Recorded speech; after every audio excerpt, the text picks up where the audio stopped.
KGF chapter 2 पछि चाहिँ rocking the यसको चाहिँ फाइनली टक्सिक मुभी चाहिँ नेपाली थिएटरमा चाहिँ रिलिज भएको छ।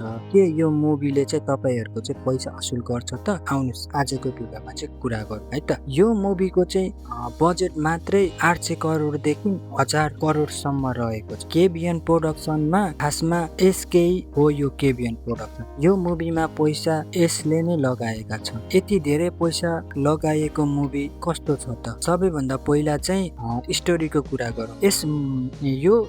यो मुभीमा चाहिँ डबल रोलमा रहेका छन्। एक हुन्छन् फादर जसको नाम हुन्छ राया र दोस्रो चाहिँ रोलमा बनेका छन् सन जसको नाम हुन्छ रोमी, जसलाई चाहिँ टिकेट भनेर चिन्छ। यिन दुईजना फादर र सनको लडाई हो र यो लडाईको बीचमा नि अरू धेरै कुराहरू देखाइएको छ।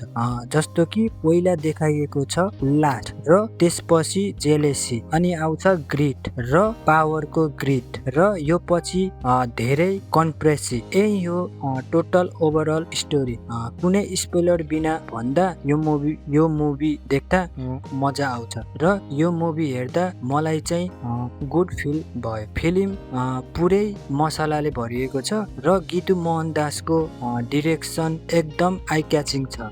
तपाईलाई कहीँ पनि बोर फिल गर्दैन यो मुभी चाहिँ। अब यो मुभीको चाहिँ मेन क्यारेक्टरमा रायाको छ, उसीकै बेसमा चाहिँ पुरै कहानी रहेको छ। र अर्को इम्पोर्टेन्ट क्यारेक्टरको कुरा गर्नु पर्दा गङ्गा यानि कि नयनताराको क्यारेक्टर एकदमै पावरफुल देखाइएको छ र नादिया यानि कि काइरा एडभानीको क्यारेक्टरले कहानीको चाहिँ एकदमै मोड फेरिदिन्छ। र यो मुभीको ब्याकग्राउन्ड म्युजिक पनि राम्रै छ र एक्सन सिनेमेटोग्राफी पनि बबाल रहेको छ साथी। र अब नेगेटिभ पोइन्टको चाहिँ कुरा गर्नु पर्दा चाहिँ मुभीको सेकेन्ड हाफमा चाहिँ स्टोरी अलिक कता कता सोलो फिल हुन्छ साथीहरू तपाईँहरूलाई। तर क्यारेक्टरलाई चाहिँ जबरजस्ती एड गरे जस्तो चाहिँ फिल चाहिँ हुन्छ। ओभरअल मुभी राम्रो छ र यो मुभी फ्यामिलीसँग चाहिँ हेर्ने प्लान बनाउनु भएको छ भने चाहिँ क्यान्सल गर्नु होला। यो मुभी चाहिँ 18+ हो र यो मुभीमा चाहिँ ब्रुटल एक्सन र मारकाट देखाइएको छ र काहीँ अल्टिमेट सिन